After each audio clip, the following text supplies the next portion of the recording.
You are listening to the Fire Rescue Athlete Podcast with your host, Aaron Zamzow. Hey everybody, Aaron Zamzow with the Fire Rescue Athlete Podcast. Thank you so much for tuning in. Today I have I always say I have a special treat, but today I have something that's kind of near and dear to my heart from the standpoint of these are 10 things that I've been trying to follow and stick to through the course of my career to try to keep, and it has really worked to help maintain my body fat levels and to maintain my weight. Today what we're going to do is we're going to talk about 10 simple rules for firefighter fat loss. You can use these rules to keep you slimmer and trimmer, to help you get slimmer and trimmer. I've mentioned numerous times on previous podcasts, I like to do 5 steps to stay in fire rescue fit and, 5 steps for weight loss. So some of these will be the same, but with these 10 steps, and with these 10 elements, as I like to say, I really believe that trying to stick to these as close to as possible will help you not only prolong your career, but prolong your life, keep your weight in check, keep your energy levels high, really, really help you think with clarity and really be a better fire rescue athlete. So let's dive right into them. Rule number 1 that I like to follow. And now, of course, there's times where I get off track a little bit, usually around 10 to 15% of the time, but I try to plan these meals or these cheat meals when I follow this rule. So rule number 1, consume whole foods that are higher in fiber and low in sugar. These are lean proteins, really, really good fruits and vegetables, and nuts. But the main part of that, the main focus of that should be consume whole foods. There's so many different packaged products that are out on the market, and all these different packaged goods have processed chemicals and a lot of artificial sweeteners, and a lot of them are even laden with a lot of different sugars. And so this first rule is really, really about going back to basics. Eat real food. So number 1, you're going to eat some real food. It's high in fiber, low in sugar. You're going to watch that as well. And then number 2, you're going to follow a consistent and effective exercise program. And I always resort back to when I was a trainer, I worked out in a gym and I lived in a gym basically. And it was funny. Every Monday was chest and tricep day. Every Tuesday was back and bicep day. Every Wednesday was leg day, which meant the gym was pretty vacant. Every Thursday was abs, and every Friday was, bar muscles, and then they were gone. But there's a lot of people that kind of followed this half-ass program, if you would, and didn't really make a lot of progress.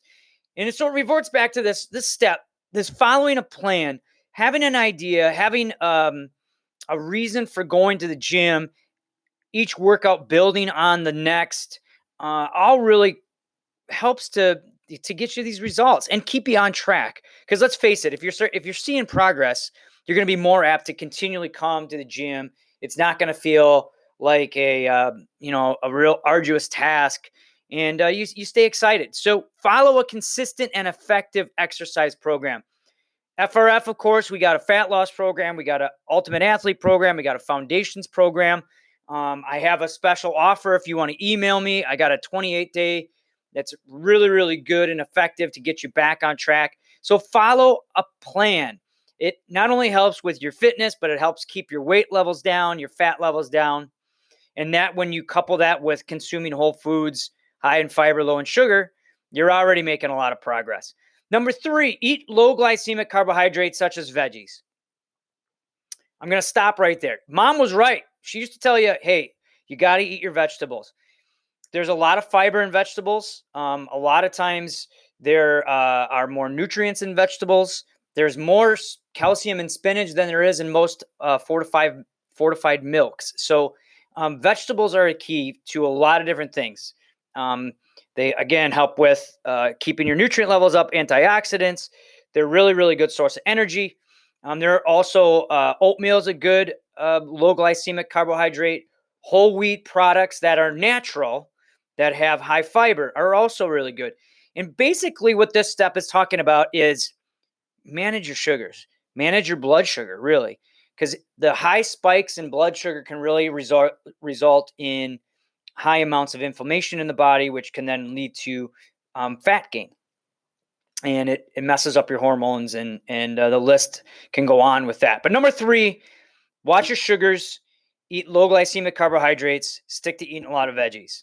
Number 4, eat some type of lean protein at each meal. Protein helps to satisfy hunger, and it provides building blocks to help you maintain lean muscle mass, help you build muscle, help you think a little bit better. It helps with brain power. So have some lean proteins. Chickens, of course, fish is really, really good, and your lean beefs. So lean protein. Number 5. Now, this one is debatable, but I like to do this. Try to eat 4 to 6 small meals a day instead of your usual 2 to 3 large ones. There's a couple reasons I like to do this. Number 1, I'm always moving, and I count snacks as meals. So if you want to resort back to, well, I eat 2 or 3 larger meals and 2 or 3 snacks, we're on the same page. But 4 to 6 smaller meals, and part of it is because I find if I eat too much, if I sit down and I eat too much, I get tired. And then sometimes to resort to energy, I look at caffeine or I look at sugars for you start to crave them a little bit. So these 4 to 6 small meals and snacks help keep me more even keel throughout the day and keep my energy levels up. So number 5, I'm sorry, that was number 5. Number 6, remember, fat is not bad. Fat is not bad. It got a bad rap in the early 80s because people were getting fatter. They thought, well, you're eating fat, you're getting fat. Really what they're finding out is all the sugar and additive sweeteners and chemicals that we were ingesting is really one of the roots of all of our body fat gain. So number 6 is fat is not bad. You want to consume adequate amounts of healthy fats as olive oils, walnuts, almonds. You can even have omega-3 fortified products. But they're also, fats are a great form of antioxidants. They help with brain function just as protein does. So you need some of these also essential fatty acids that sometimes you cannot get other than in food. So these EFAs help prevent certain diseases. So number 6, remember, fat is not all bad. All right. The right kinds of fats. Number 7, this one, I like, we talked about energy, and in the firehouse, there's always a lot of caffeine. And what I've seen a lot of is energy drinks and soft drinks. And number 7 is you want to avoid those energy drinks. You want to avoid those sodas that are filled with, again, these chemicals. Look at more natural forms of energy and caffeine if you must. Green teas, water, coffee, not loaded down with sugar or sweeteners, of course. But look at also staying away from fruit juices. They're nothing but sugary messes on your waistline. So number 7, consume green tea, water instead of the calorie-filled drinks and soft drinks and energy drinks. Try to consume about 64, if not more, ounces of water. And again, green tea and coffee for a little bit of energy if you'd like. Number 8, consistent fat loss, consistent weight maintenance requires you to follow the other 7 habits. I know this is a cheap one, but if you start creating habits of where you're eating less sugar, you're drinking more water, you're staying away from the sodas and the energy drinks, you have a plan and a program and you're following it, you're consuming some good lean proteins, you're not afraid of eating some good essential fats. These are all habits and ways that things that you incorporate into your lifestyle. And it can be carried not only to the firehouse, but to your own house. So fat loss and weight maintenance requires these good habits. So number 8, maintain these good habits.